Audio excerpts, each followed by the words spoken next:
Hello, what is up? Swaffles here, and in this tutorial I'm going to be showing you how to build a small space plane. If this is your first time building one, this will be very helpful. Now, first you obviously need to start out with a cockpit. I recommend MK1 cockpit because it's small and you need to make sure that you have a pilot, not an engineer in there. Next, you need to add fuel. What's nice about space planes and their engines is that they don't require oxidizer and they don't use up much fuel, which means you can make them very lightweight. So luckily there's a tank that only has liquid fuel in it, which is the only thing they need. So we're gonna add 2 of those. And now here comes a very important part. See these things down here, the center of mass, the center of thrust, and the center of lift. You need to click on all of them once so that node appears. Now the center of weight appears automatically. Don't worry that these 2 didn't appear yet. Those appear once you add engines and wings. Now the center of mass is where obviously the center of mass is. That's very important because you want it pretty much in the center of your vehicle. And it will be more important once we add engines and wings on. So now we're gonna add an engine on. Now spaceplane engines differ from rocket engines. This one is kind of the best because it's a rocket and spaceplane engine. So once you run out of air, it switches to rocket mode. But we're not going into space. We're going to use this turbojet engine, which has pretty much the most thrust out of any spaceplane engine as a stock item. And as you see, once we add that, a pink node appears, which is the center of thrust. Now you always want that to be in the middle of your vehicle. In the middle of the symmetry to your vehicle. If it's off to the left or right, your vehicle is going to go off in that direction, and we don't want that at all. You want your vehicle to be very stable. As you can see, the center of gravity is kind of in this middle. And now for the wings. Yeah, they don't give you much wings in stock, so that kind of sucks. As you can see, a light blue node appears. Now you want that light blue node to be inside the center of gravity because you want the lift to be pretty much in the center of the way. Elsewise, if it's too far forward, like this, your space plane will pitch up, and when you pitch up, it won't pitch back and you'll start flipping everywhere. And you'll lose control. Same thing if it's too far back, it will end up pitching downwards and go into an uncontrollable barrel roll again. So you want it in the middle, most symmetry right there. Now you're thinking, well, you know, planes have wheels. Well, they include some of those, and the game is stock too. So the easiest wheel to put on is the one in the front. You want to put it on the fuel tanks.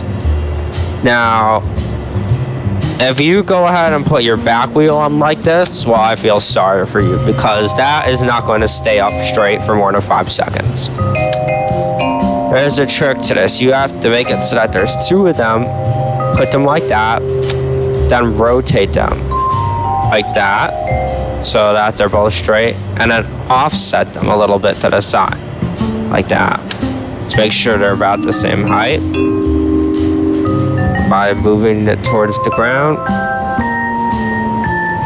And as you see, the wheel is suspend and don't throw directly into the ground yet, so that means they're at the same height.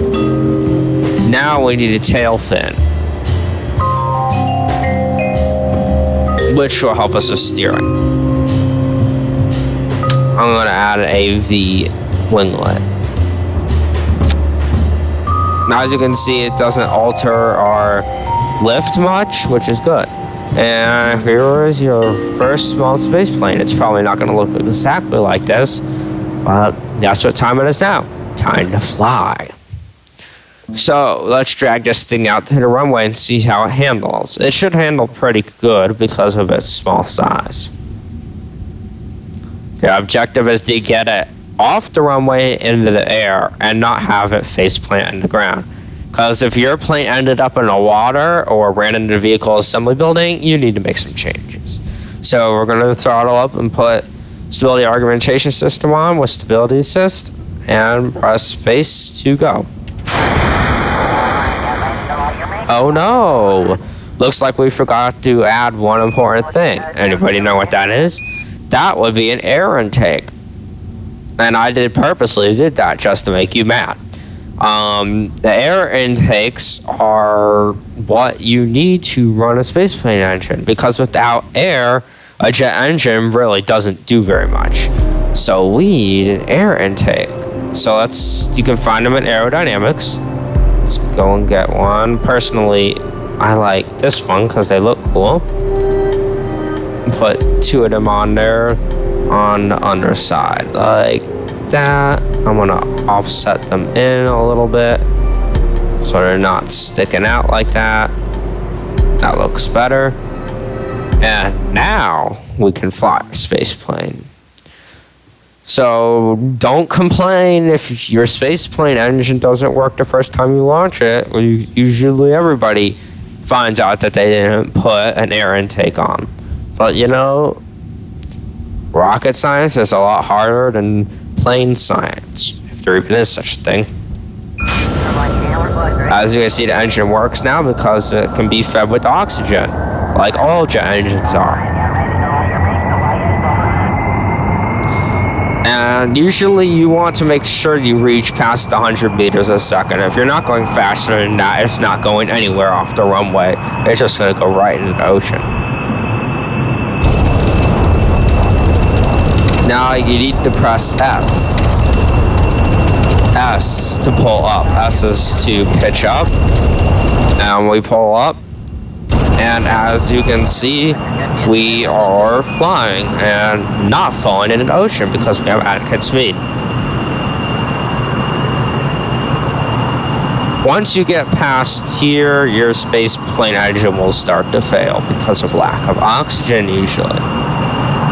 Now, obviously, all the controls are different because when you're controlling a rocket, you're defaultly going up while this is going sideways. You have your roll, which is the Q and E.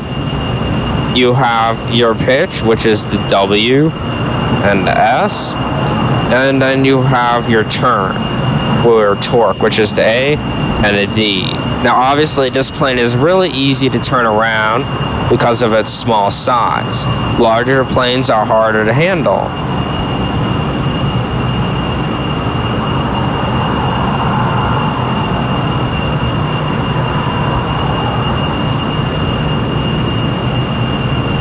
Now, if we wanted to, we could even go straight up.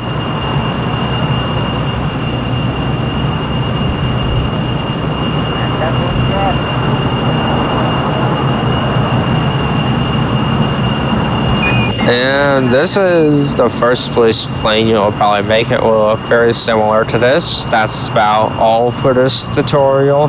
Remember to rate, comment, and subscribe to my video. And make sure to visit my DeviantArt and the partnering group because more of my work is on there and helps support me and my partner group as well.